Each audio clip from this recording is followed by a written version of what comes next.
Esse é o herói. Não é uma coisa boa, não é uma coisa de se orgulhar, né? Mas a gente tem que considerar que é precisamente esse momento da guerra, é esse momento do colapso, né? Em que justamente eles estão procurando cadê os nossos heróis? E eles não encontram. É um momento de desespero, pessimismo. Quer dizer, você está propondo, no caso aí, um herói com suas contradições. Exato. Vai ser lugar de escolha, né? Acho que a figura do herói é muito ambígua, né? Porque quando a gente pensa em herói, a gente logo pensa em alguém que a gente admira, que é um exemplo. Mas ao mesmo tempo, o herói ele está indo contra tudo. Então ele é uma pessoa que para a sociedade, para o tradicional, para o conservador, ele está errado. Só que por que ele é designado herói? Porque ele escolheu, ele saiu da alienação, ele transcendeu ali.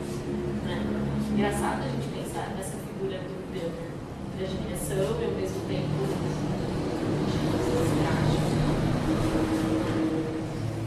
não, sim. A gente está colocando essa figura do herói no ser humano. Por aí a gente já vê que existem essas falhas de caráter até e sem perfeição. Diferente do herói grego, que é incontestável, Deus, cheio de poderes. Sem dúvida.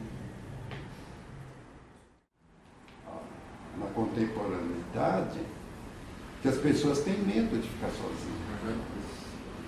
Tudo fazem por causa do medo da solidão. Elas têm medo de encontrar o próprio eu, né? Exato. Você fica sozinho, você vai pensar em quem você é, e aí você vai encontrar quem você é. Mas assim, às vezes você encontra as pessoas em outras pessoas, né? Tem essa coisa de que você se encontra nos seus amigos, nas pessoas que estão perto, sabe? Então tem um pouco disso. Eu acho que eu me sinto bem mais perto das pessoas que eu me reconheço, do que sozinha, nesse sentido, porque eu acabo me reconhecendo mais nos outros. Entende?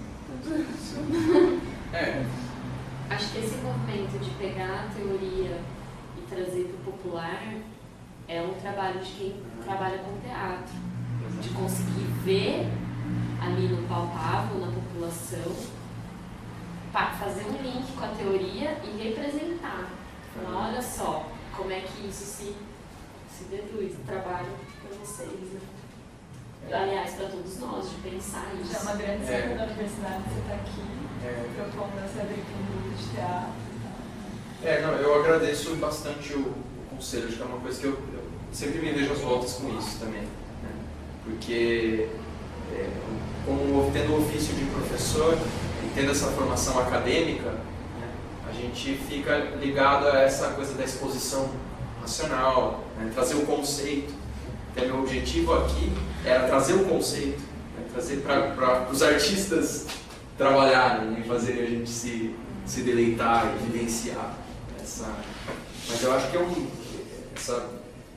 convite, né, uma provocação assim, que eu aceito muito bem, assim, muito bem-vinda para mim, e quero crescer, né, quero alcançar essa habilidade, né, de conseguir. Eu acho que é muito difícil, por isso que eu acho que o artista é uma coisa que eu admiro muito, assim, a dança, a representação, né, da pessoa conseguir. Essa é a verdadeira filosofia, né? Ela trazer, o que a gente está fazendo aqui, a gente está conversando, ela trazer para a carne, assim, ele contemplar e ver. O absurdo está ali no Marlon Brando, ali no Bertolucci, no Último Tango em Paris, né?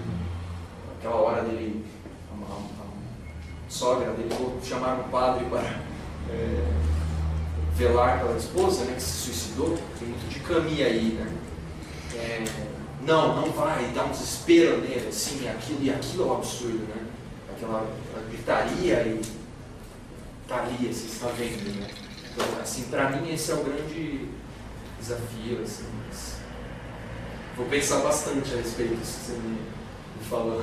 Vai embora comigo, sabe? Acho que a gente, como universitário, a própria universidade dificulta muito a nossa saída, assim.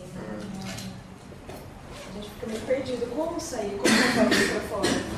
Mas eu acho que no seu caso, não sei se você sabe, por exemplo, eu te dar aula no cursinho universitário. A Fabi também, que eu acho que é uma grande saída ainda, para todo mundo que está lá, né?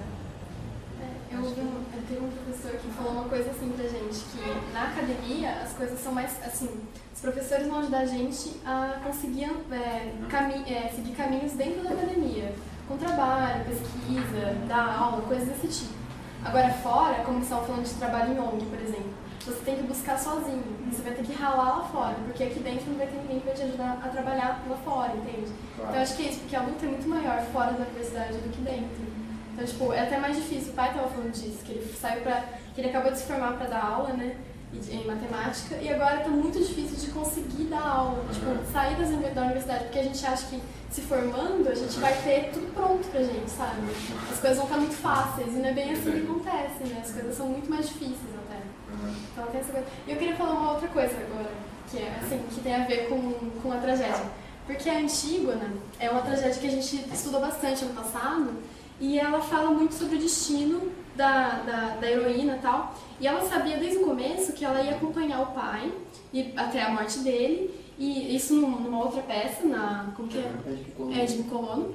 E depois na Antígona, ela sabe que ela vai morrer, porque ela morre pelo irmão, que ela acaba sepultando e tal. Então ela aceita esse destino, sabe?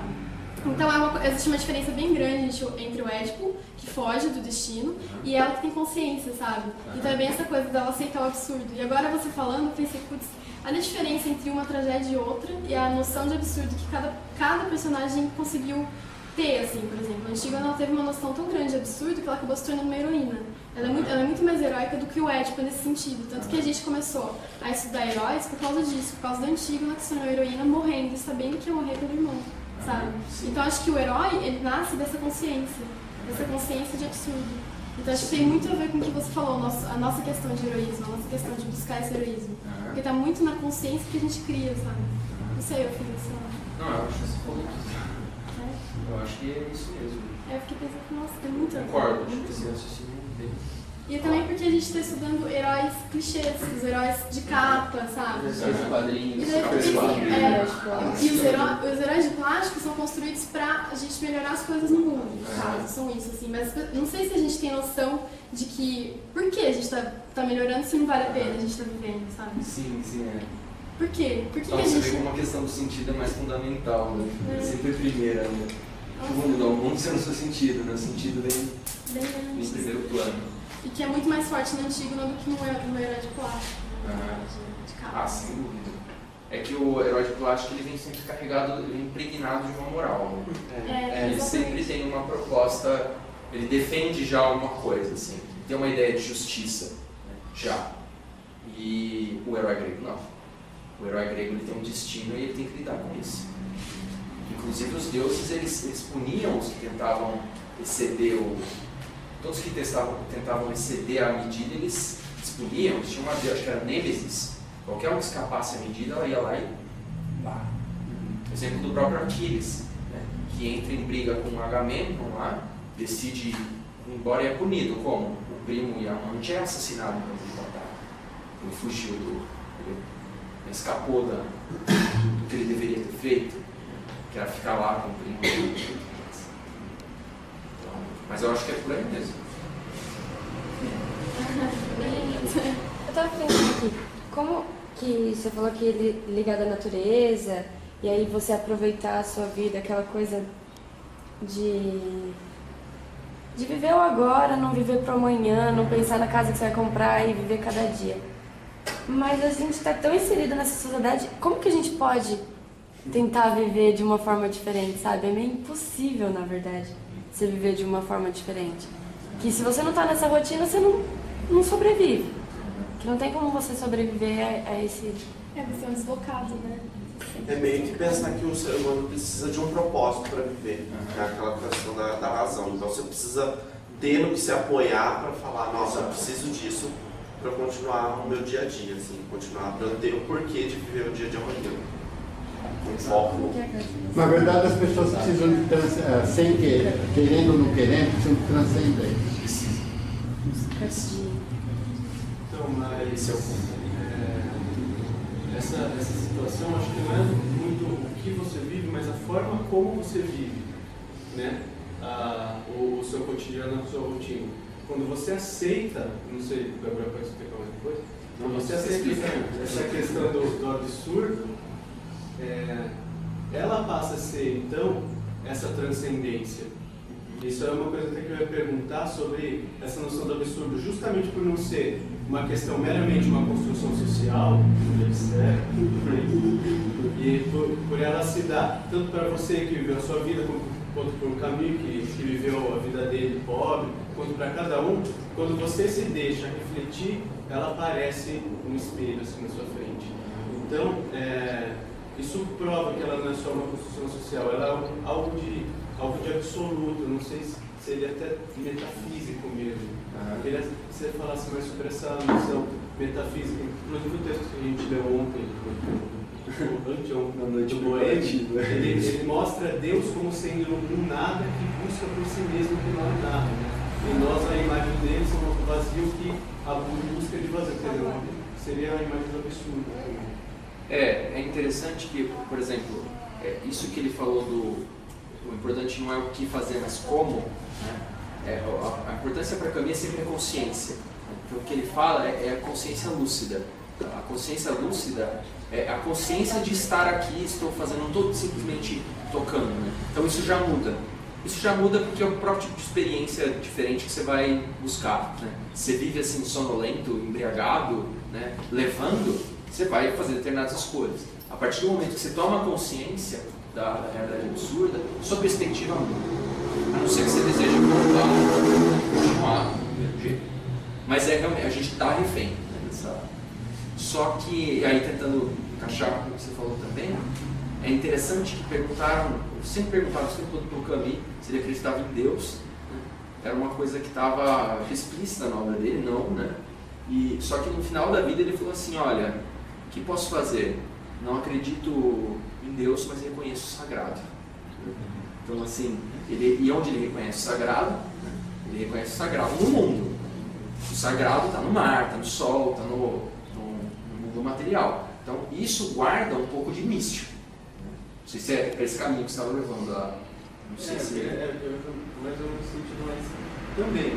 Mas metafísico? Metafísico, essa questão do absurdo. Você quase uma ideia absoluta. Assim.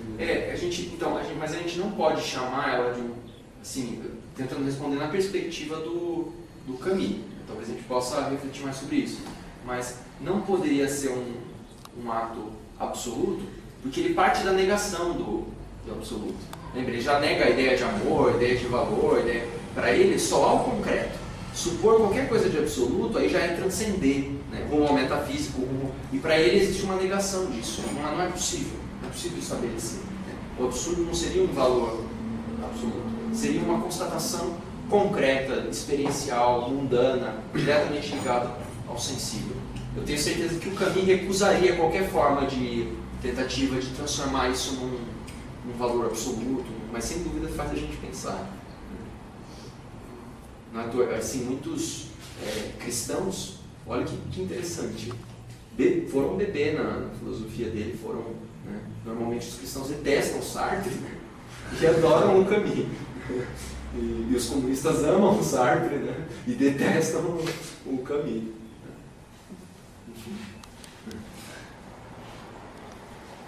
Antidogmático. Antidogmático, E todo marxista, no fundo, termina um tanto dogmático. Né? Põe a ideia da liberdade, da evolução, assim, coisa que ele vai negar. Encontrou muita polêmica, inclusive, em relação a isso, em vida, né? Quando ele ia contra, falava, vocês estão indo atrás de Stalin, o cara, um monstro, né? O Sartre, né? Os outros.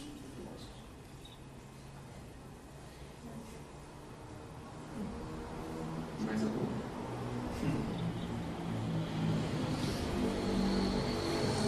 Certo? Mais uma vez eu ofereci.